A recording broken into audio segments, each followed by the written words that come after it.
Village blogger চ্যানেলে সকলকে স্বাগত জানিয়ে আবার একটা নতুন ব্লগ শুরু করছি। চলুন তাহলে কলকাতা থেকে মুকুটমণিপুর যাব আমরা কীভাবে, তার বিভিন্ন রুট বা ম্যাপ থাকছে। প্রথমে জানিয়ে রাখি, আপনারা মুকুটমণিপুর যাবেন কেন, তার বেশ কয়েকটি কারণও রয়েছে। একটি একটু কম বাজেটে প্রিয় জায়গা। মুকুটমণিপুর তার নৈসর্গিক সৌন্দর্যের জন্য পরিচিত, যেখানে সবুজ পাড়ে ঘেরা জলে বিশাল বিস্তৃত রয়েছে। বাঁধটি একটি সুন্দর সূর্যাস্তের দৃশ্য উৎসর্গ করে। এটি ফটোগ্রাফার এবং প্রকৃতিপ্রেমীদের জন্য একটি প্রিয় স্থান করে তুলেছে। এখানে আপনারা জলাধারে বোটিং উপভোগ করতে পারেন, যা একটি আলাদা শান্তি উপভোগ্য অভিজ্ঞতা। আশেপাশে পাহাড়গুলিতে ট্রেকিং করতে পারেন, শহর থেকে ঘুরে শান্তিপূর্ণ পরিবেশের সময় কাটাতে পারবেন। এখানে বিভিন্ন পিকনিক স্পটও রয়েছে। এই বাঁধটি বংশগত নদীর উপর নির্মিত, যা অঞ্চলের সাংস্কৃতিক ও ঐতিহাসিক গুরুত্ব বহন করে।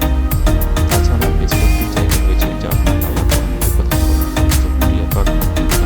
রয়েছে। এই ভিডিওতে আপনি কলকাতা থেকে মুকুটমণিপুর যাবেন কিভাবে, তার একটা ফুল গাইড থাকছে। কলকাতা থেকে মুকুটমণিপুর যাওয়ার দুটো রুট রয়েছে, একটা হচ্ছে বাস রুট, একটা হচ্ছে ট্রেনের রুট। রাত্রিবেলায় ধর্মতলা থেকে বেশ কয়েকটি বাস চলে, যেটা ভায়া খাতড়া হয়ে মুকুটমণিপুর যায়। তাছাড়া আপনারা কলকাতা থেকে দানকুনি থেকে বর্ধমান থেকে দুর্গাপুর এবং দুর্গাপুর থেকে বাঁকুড়া থেকে সরাসরি মুকুটমণিপুর যাওয়া যায়। কলকাতা থেকে মুকুটমণিপুর যাওয়ার দূরত্ব প্রায় 250 থেকে 270 কিলোমিটার। কম খরচে কলকাতা থেকে মুকুটমণিপুর যাওয়ার সবচেয়ে ভালো রুট হলো ট্রেনের রুট। দিনের বেশিরভাগ ট্রেনগুলি সাঁতরাগাছি থেকে ছাড়ে।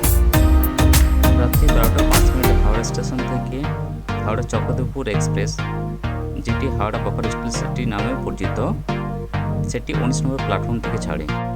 এই ট্রেনের টিকিটের চাহিদা অত্যধিক বেশি, তাই যদি আপনার গন্তব্যস্থল বাঁকুড়া বা মুকুটমণিপুর হয়ে থাকে, তাহলে অবশ্যই 10 থেকে 15 দিন আগে রিজার্ভেশন করে রাখবেন।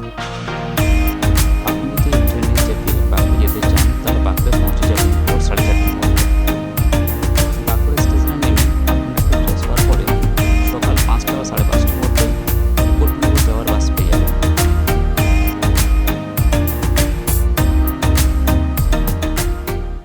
ওখান থেকে অটো বা ট্যাক্সি ধরে বাঁকুড়া বাস স্ট্যান্ড পর্যন্ত আসতে হবে। বাঁকুড়া বাস স্ট্যান্ডে আসার পরে গাড়ি রিজার্ভ করে মুকুটমণিপুর